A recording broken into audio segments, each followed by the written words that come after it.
धरती पुत्र सबसे ज़्यादा पवित्रता से धरती से फसलें पैदा करता है, मौसम से लड़ता है, इस सारी कायनात से सीधा जुड़ा रहता है ना। उसका हम आदर करना नहीं जानते और हम कहते विश्व के गुरु बन जाएंगे।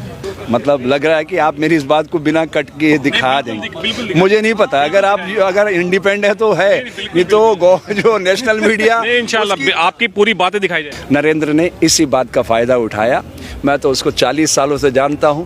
जब इमरजेंसी लगी 25 जून 75 की रात को वो भागा अहमदाबाद से कच्छ भुज में और नकली सरदार जी बन गया।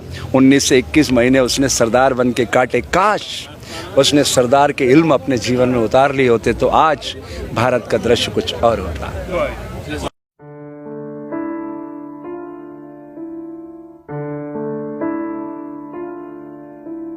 मैं स्वामी हर्षानंद, संस्थापक योग दर्शन परमार्थिक ट्रस्ट, 64 साल की मेरी उम्र है। 42 साल से बच्चों को शरीर, प्राण और विचार के मध्य संतुलन बनाना सिखा रहा हूँ। 100 में से 100 नंबर आए, बच्चों के एक भी नंबर ना कटे, ब्रेन को एक्टिवेशन का प्रोग्राम चलाता हूँ।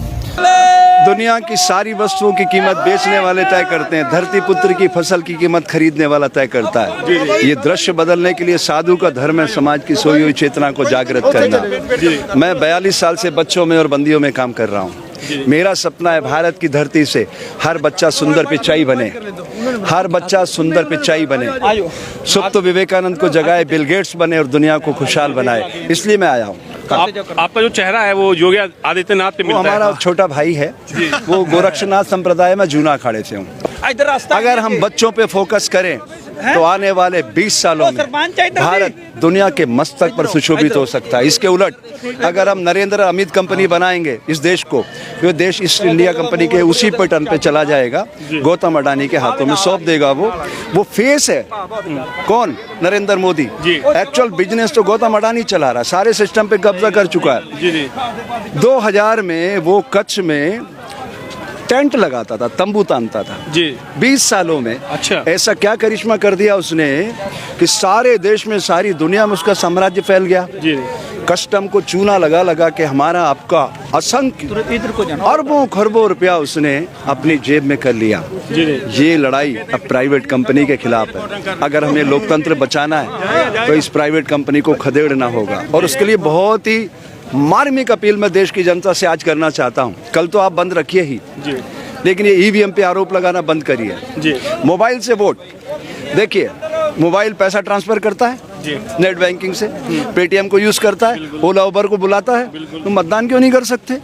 और जब मतदान करेंगे तो अरबों खरबों हमारा जो बचेगा, जो हिंसा मारकाट बचेगी, उसका उपयोग कहाँ होगा? समाज की बेहतरी पर ना। समाज का निर्माण कहाँ से होता है? शिक्षा के मंदिरों से। अगर हमारा एजुकेशन सही है तो हम दुनिया को मुट्ठी में कर सकते हैं। हर बच्चा सुप्त विवेकानंद को जगाए, बिल गेट्स बने, तो सुंदर पिचाई तो घर घर में पैदा होगा, तो ये दुनिया कैसी बनेगी? अर्थविज्ञानी वो धुरी है जिसके आसपास सारा संसार चक्कर लगाता है, लेकिन दुर्भाग्य है कि नरेंद्र जैसे मूर्ख लोगों को हमने प्रधानमंत्री के पद पे बैठा दिया। हिंसक पशु को उसने क्या किया?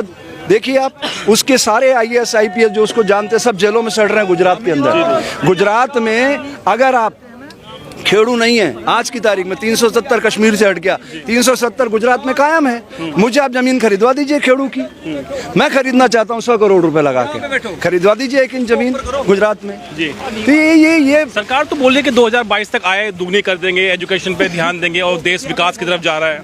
देखिए, कथनी और करनी में अंतर मेरे ख्याल से इस देश की जनता को अब समझ लेना चाहिए। अगर ये जो है जिस इस झंडे को जिन लोगों ने उठाया है ना, एक ज़माने में इन्होंने सनातन संस्कृति को बचाया था। जब सनातन संस्कृति नष्ट होने को थी तो 5 प्यारों के बलिदान पर यह पंथ खड़ा किया गया था। उन्होंने झंडा उठाया, किसका? भारत माता का। अब आपके मन में प्रश्न आना चाहिए पंजाब और हरियाणा से क्यों उठा? क्योंकि यहाँ बल्क में गेहूं और चावल पैदा होता है और इस पे पूरी गौतम अडानी की निगाह है। ये गवर्नमेंट को पता था। मतलब गवर्नमेंट आप कहते हो, मैं तो उसे प्राइवेट कंपनी कहता हूँ। अमित नरेंद्र एंड कंपनी काय की गवर्नमेंट है वो?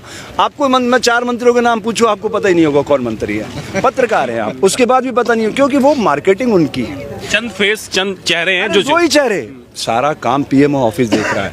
पीएमओ ऑफिस में सारे आईएएस आईपीएस गुजरात कैडर के क्यों लगाए जा रहे हैं? डीजी राकेश अस्थाना बीएस का बना, एक क्रिमिनल माइंड आदमी है राकेश अस्थाना, मैं जानता हूं उसको पर्सनली, मैं तो पुलिस में मेरे कैंप चलते बरसों से।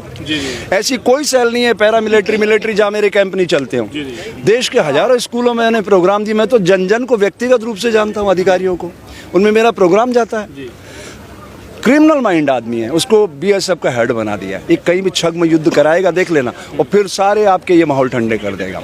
हमारा पुलिस का रोज नामचा 48 घंटे पीछे चलता है, सिर्फ 48 घंटे में बड़ी सी बड़ी घटना को लोग भूल जाते हैं। 2024 में इलेक्शन आना है लोकसभा का, मैं दावा करता हूँ अगर मोबाइल से वोट आ जाए और नोटा को प्रत्याशी का दर्जा, अभी क्या है ईवीएम में नोटा लगा हुआ है, नोटा लगा हुआ है, लेकिन वो विनिंग कैंडिडेट नहीं है। मान लो कहीं भी एक विधानसभा में या मेंबर ऑफ पार्लियामेंट में सबसे ज़्यादा वोट उसको गिर गए, क्या वो विनिंग कैंडिडेट है? क्या नहीं है। लेकिन मैंने ये दावा कर रखा है, वादा कर रखा है कि जैसे ईवीएम पे ज़्यादा वोट आया मैं पीआईएल लेके सुप्रीम कोर्ट जाऊंगा और कहूँगा कि आप इसको डायरेक्ट करिए, इलेक्शन कमीशन को बोलिए कि हटाओ इनको।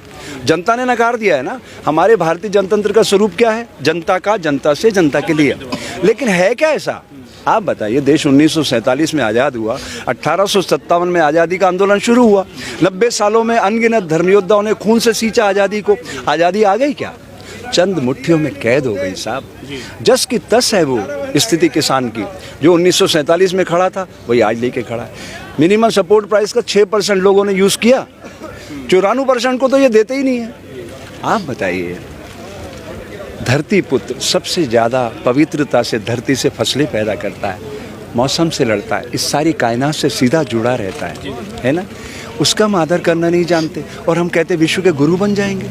बताइए जरा कि लोग बरगला रहे हैं, किसानों को बरगला रहे हैं। देखिए वो बरगलाएंगे ना, अरे वो तो इनको बता रहे तो टेररिस्ट है, आतंकवादी, खालिस्तान बताएं। है। अरे वो सब कुछ, अरे तो ये तो उनका प्रायोजित है। पाकिस्तान जरूर आएगा इसमें, हाँ पाकिस्तान नहीं आएगा तो उनकी बात पूरी नहीं होगी ना। उन्होंने क्या कहा था, क्या नैरेटिव था? सबका साथ, सबका विकास, सबका विश्वास है। और रात को 12:30 बजे इवेंट लगा करके नोटबंदी। मुझे तो आज तक ये समझ में नहीं आया कि मेरे जेब में 500 रुपये रखे हुए 1 नंबर के 2 नंबर के, अगर मैं किसी होटल पे जाऊं, वो क्या बोलते हैं आज के बच्चों के लिए, क्या बोलते हैं बच्चा, पिज्ज़ा, बर्गर, मोमोज, अगर ये लूँ वो 500 का नोट दूँ, वो मेरे से लेगा कि नहीं लेगा? तो फिर मुझे क्या पता 1 नंबर का 2 नंबर का, 1 नंबर 2 नंबर इन्होंने बना दिया अपनी सुविधा से। मेरा ये कहना है, क्या नोटबंदी से इन्होंने ईमानदारी से आरबीआई से ये रिलीज़ करवाया कि भाई कितने नोट हमने रिलीज़ किए तो कितने आए? आज तक हिसाब नहीं है। जबकि बैंक एक ज़माने में, हमारे ज़माने में, मैं 64 साल का हूँ, 50 साल पहले 10 पैसे का हिसाब बैंक में नहीं मिलता था ना, पूरा बैंक का स्टाफ रुक जाता था।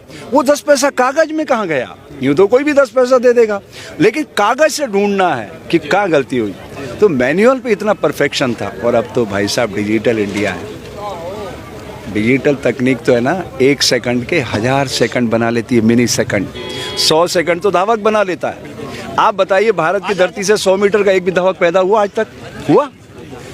Karl Lewis, Usain Bolt, Ben Johnson, क्यों? ट्रेनिंग। अरे साहब ट्रेनिंग दे दे, सुंदर पिचाई हमारा बच्चा 1800 करोड़ रुपए कमा रहा है, 5 करोड़ रुपए रोज, उसके हाथ में दे दें कि यार हमें तू ऐसा टेक्निक डेवलप करके दे दे कि हम मोबाइल से वोट कर सकें, काम खत्म। ये सारा पैसा समाज की बेहतरी पे खर्च होगा।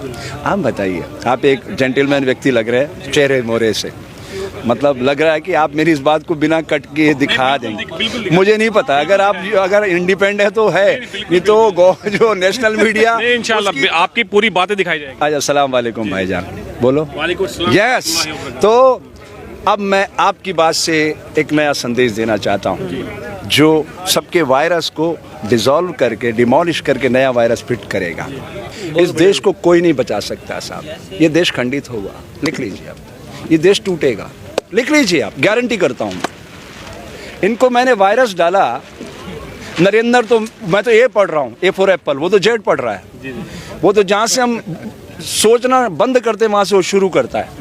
उसके बाद पैसा है ना, गौतम अडानी है उसके साथ।